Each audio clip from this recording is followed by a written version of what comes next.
After the rise of the Islamic State, during the times of the Prophet Muhammad, peace be upon him, and in the later periods, including the age of Andalusia and the Ottomans, we have considered the oldest historical mosques in more than 12 Arab and European countries. In order to see the landmarks of those time periods and the Islamic conquest that are associated with them, and the role that they played in spreading the civilization of Islam, which the Arabs are carrying forward with every passing generation. Dans l'expansion de la civilisation islamique dont les générations arabes ont hérité. And so, the mosques we cover in this series have many historical stories since they were founded. Depuis le jour de leur édification. Ces mosquées ont une The histoire mosques in this qu'il faut series have raconter stories that et have qui to ne be doivent told jamais disparaître. and cannot be Leur forgotten. histoire constitue un Their stories témoignage are a réel living et vivace embodiment of the de la age of Renaissance Islamic islamique Renaissance. et un des éléments reflétant They au are mieux part of l'histoire Islamic history. des musulmans. They are the oldest Ces and mosquées most sont important les mosques plus in the anciennes world. et importantes au monde. Des mosquées qui Mosques possèdent une with a histoire. vibrant history. With God's Et dont permission, Allah a voulu they qu'elle were soit built to bâtie last. pour qu'elle demeure.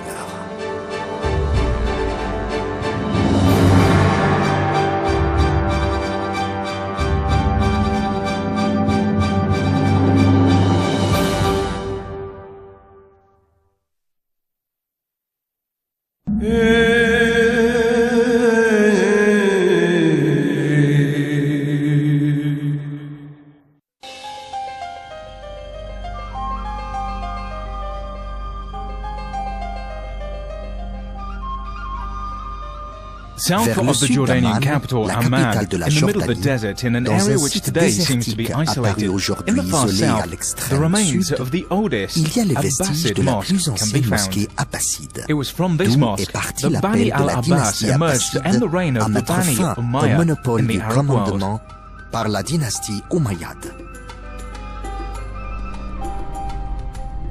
On se dirige maintenant vers le sud et par la route du désert, à l'extrême sud du royaume, au village abbasside nommé Homaïma, et qui est situé à 270 km de Amman vers le sud. Elle se situe à 80 km du nord de l'Aqaba. C'est à Homaïma, la ville abbasside qu'Ali ibn Abdullah al-Abbas s'installa. Il construisit un château et à côté, il bâtit une mosquée, dont les vestiges existent toujours, des vestiges de cette mosquée. Et ces vestiges que nous allons visiter aujourd'hui dans cette région.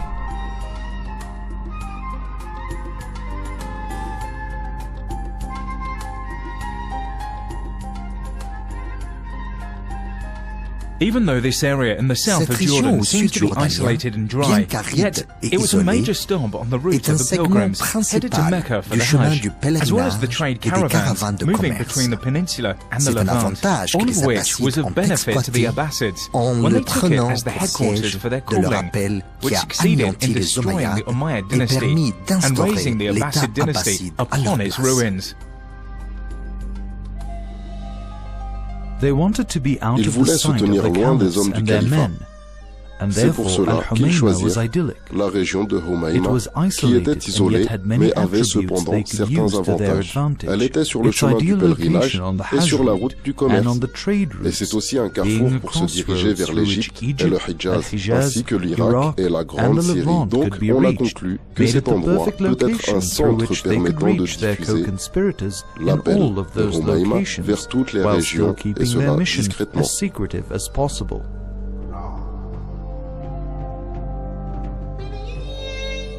This area is also home to the ruins that date back to the Nabateans, Roman and Byzantine eras. An excavation campaign has uncovered a remnant of a castle, a mosque and water collection structures. After extensive research and great scrutiny of both the location and historical data, it has been determined that Ali bin Abdullah bin Abbas moved from Taif to this area, and that his children and grandchildren began sending their emissaries to neighbouring areas to gain supporters, with the ultimate goal being put to an end to the Umayyad rule. Their victory came in the year 132 Hijra, or 749 CE.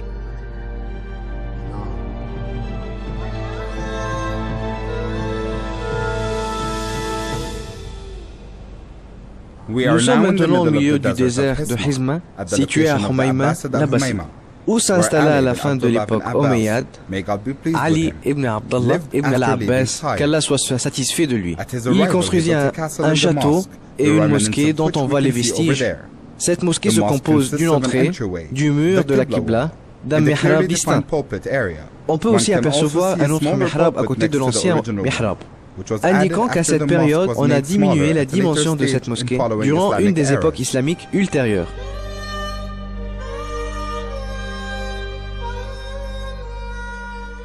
Abdallah ibn Abbas, qu'Allah soit satisfait de lui, qui est considéré l'ancêtre des califes abbassides, il ordonna à son fils Ali ibn Abdallah ibn Abbas de quitter Ibn Zubaydah et de rejoindre Abdelmalik ibn Marwan. Alors il le rejoigna et Abdelmalik ibn Marwan fut très heureux. Ce fut une allégeance sous-entendue d'Ibn Abbas, qui est le compagnon au savant est estimé. Il lui offrit une terre, El-Homaïma. El-Homaïma signifie le réchauffement de l'eau, car c'est une région désertique très chaude en Jordanie, qui est vraiment très chaude. Il l'offrit à Ali ibn Abdallah ibn Abbas et ses descendants, et c'est dans cette région que naît l'appel secret abbasside.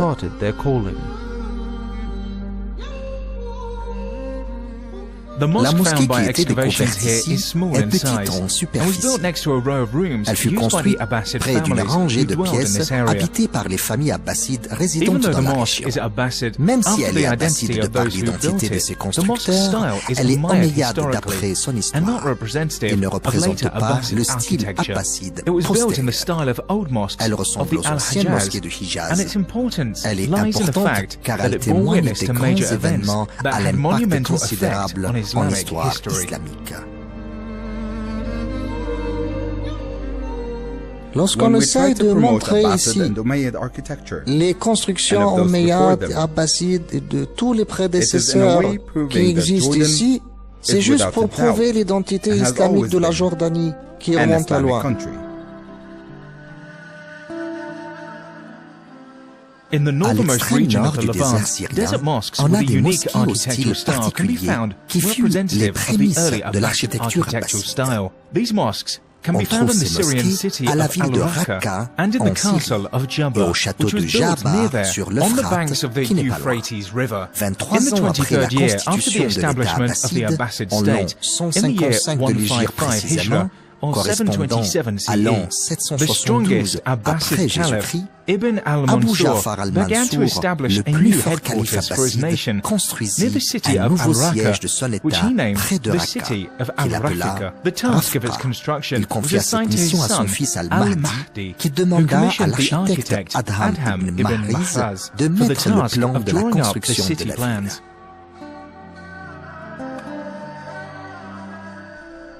La ville al-Raqqa fut construite en 772 après Jésus-Christ, correspondant au l'an 155 de l'Hégire. Le calife al-Mansour voulut que le plan de cette ville ait l'aspect d'une porte, comme celle de Bagdad, dont la forme est circulaire.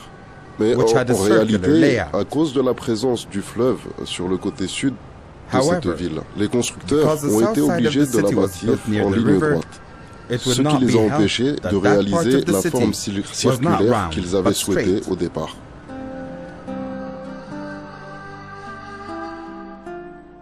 Donc la ville fut construite en 772 du calendrier grégorien. Et son plan fut en forme de fer à cheval. Elle fut fortifiée par une grande muraille de 5 km de longueur et de 13 mètres de hauteur, avec le mur qui faisait 6 mètres de largeur en bas et 5,90 mètres en haut. Cette muraille fut construite principalement de briques en argile, enrobées à l'intérieur et à l'extérieur de briques brutes et de briques brûlées, ainsi que vous pouvez le constater.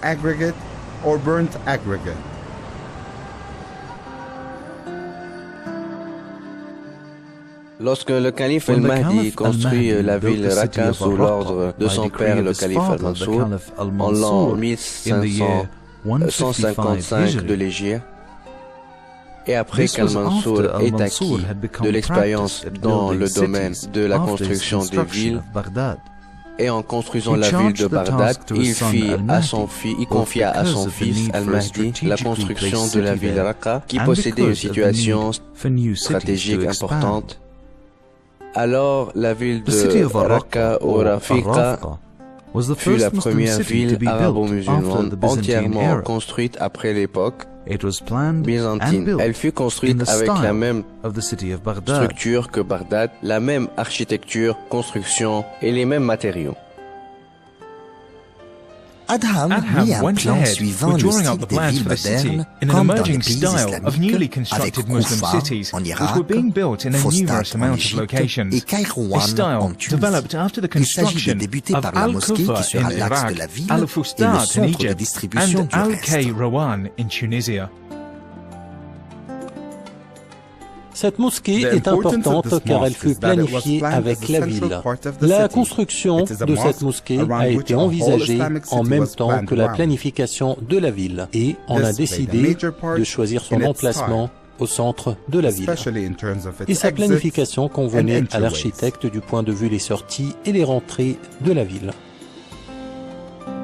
Les constructeurs de la mosquée ont voulu un style unique en respectant les bases de la mosquée du prophète Ahmed et des mosquées construites après.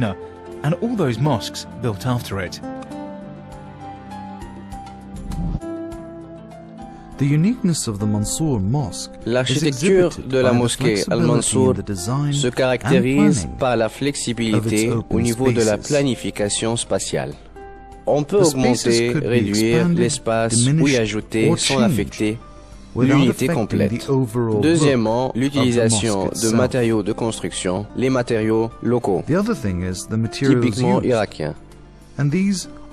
Comme les briques qui servirent à construire toute la ville de Raqqa, il faut savoir que, sur le plan architectural, la mosquée était comme le siège de l'État, le noyau ou le centre-ville dans toutes les villes islamiques. On obtint donc des espaces, on obtint un endroit principal, on obtint un centre principal de la ville. C'est ce qui n'existait pas avant cette période en architecture.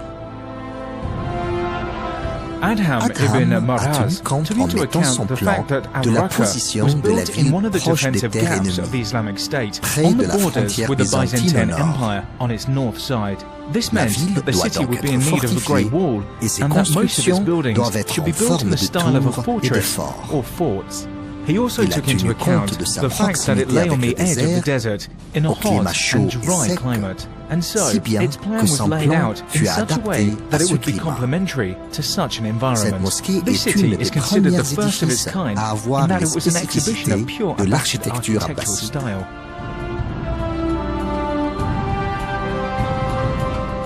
L'architecture abbasside, du point de vue technique et traits de construction, représente l'héritière des autres architectures précédentes.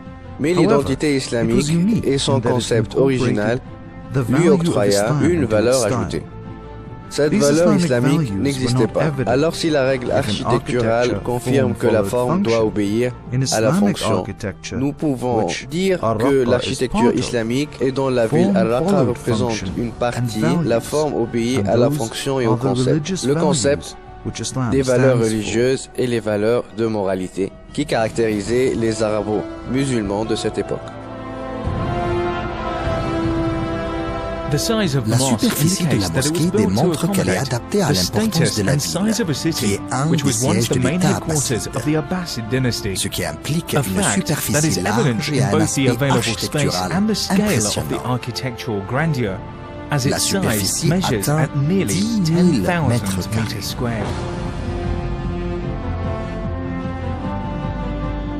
Cette mosquée a une superficie proche de celle des Omeyyades à Damas. Ses dimensions sont d'environ 87 mètres sur 106. La particularité de cette mosquée est qu'elle fut construite dans un environnement désertique ou semi-désertique. On peut alors y découvrir quelques spécificités architecturales dont fait partie le mur extérieur.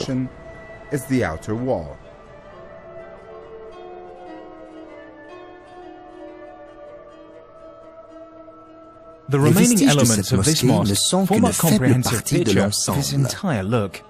Il ne reste que le mur extérieur, la façade de la salle de prière, quelques piliers et mihrab et les restes des entrées. Le minaret actuel fut restauré à l'époque Zengide.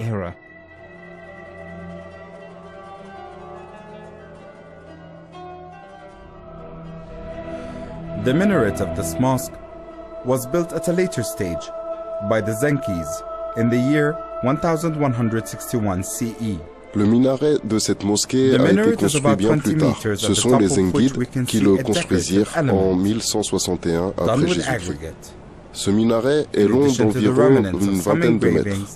On peut alors apercevoir sur le haut de celui-ci un élément sculptural réalisé en briques. Il y avait aussi des calligraphies qu'on a effacées il y a longtemps. Ce minaret dispose aussi d'un escalier à l'intérieur en forme de spirale.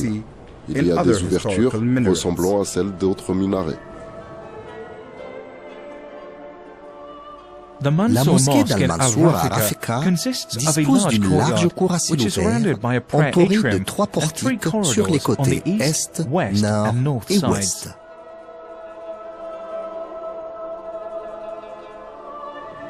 Il y avait une enceinte qui entourait la mosquée à l'intérieur et ce de toutes parts. Au centre, il y avait une cour à ciel ouvert et il ne reste de ce campus de cette mosquée que ce qu'il y a des arcs.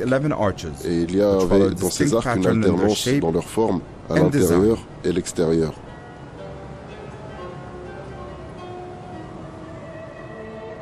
Des matériaux locaux furent utilisés pour cette mosquée, dont les briques séchées. Les murs sont larges pour l'isolation thermique, afin de protéger la construction de l'intérieur des facteurs de météo.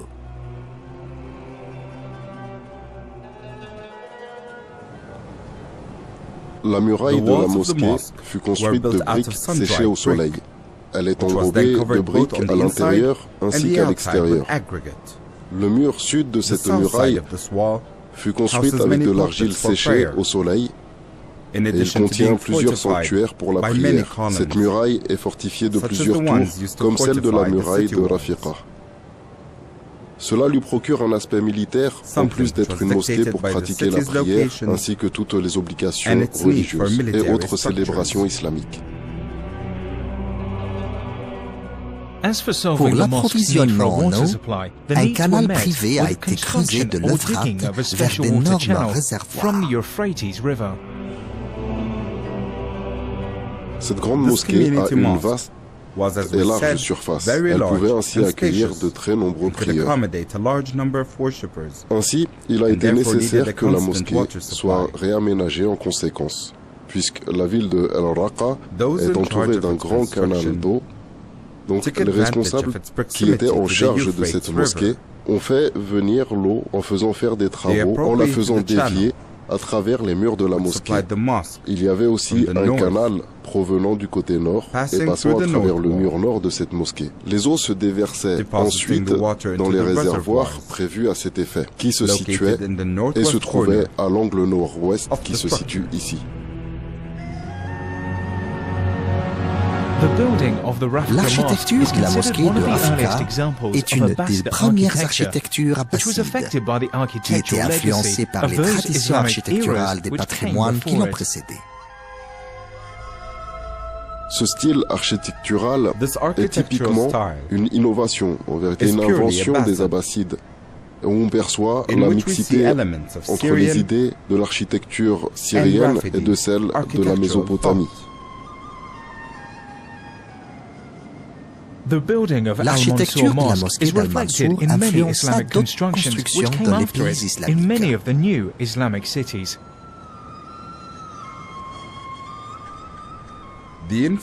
Cette mosquée en influença beaucoup d'autres construites ultérieurement, comme celle de Samarra en Irak ou celle d'Ibn Touloun en Égypte et d'autres dans les pays du Maghreb. Cette mosquée fut construite aux premières étapes de l'édification de cette ville. Puis elle influença toutes les mosquées construites en Irak, en Égypte et en Syrie, arrivant jusqu'à l'époque abbasside. In recent times, the mosque has seen some restoration Dernièrement, work cette mosquée based on fut restaurée historically accurate suivant des and normes exact scientifiques scientific programmées measurements, afin de ensuring it garder does ses not lose any of propriétés its historical d'origine. integrity. Recent renovations have defined the foundations of the arches built across the way on the west, north, and south sides. Les fouilles archéologiques ont révélé les bases de ces arcs opposés. Que ce soit les arcs qui se trouvent à l'ouest, ou ceux du nord, ou ceux encore du sud, la direction des Antiquités a restauré ces arcs. Mais il y a un problème, les arcs penchent vers le sud, et il faut une solution urgente et rapide pour éviter ce danger.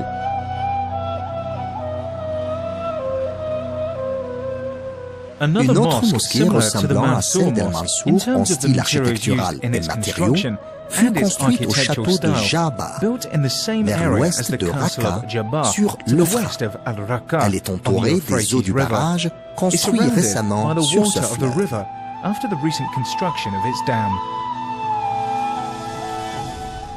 Et parmi les monuments importants du château de Ja'far, il y a la mosquée, dont il ne reste que quelques murs hauts à peu près de 2 ou 3 mètres. Cette grande mosquée est dotée de réservoirs d'eau construits en briques et supportés par des arcs de différentes dimensions. Le minaret que vous voyez ici, devant nous, fait partie des 3 minarets célèbres dans cette région. Même si ce minaret a le style des minarets abbassides primitifs, il remonte à l'époque zengide et ses décorations s'inspirent du style de cette époque. C'est un des minarets construits avec de la terre. Ce style est répandu dans la région centrale de l'Euphrate. Nous pouvons apercevoir tout en haut de ce minaret des sculptures et des calligraphies arabes remontant à l'époque de Nour ad-Din az-Zanki, au XIIe siècle grégorien. Ces mosquées de l'Euphrate, bien qu'inspirées de l'environnement local, représentent une période clé de l'architecture islamique. Plusieurs instituts contemporaines en architecture s'y intéressent.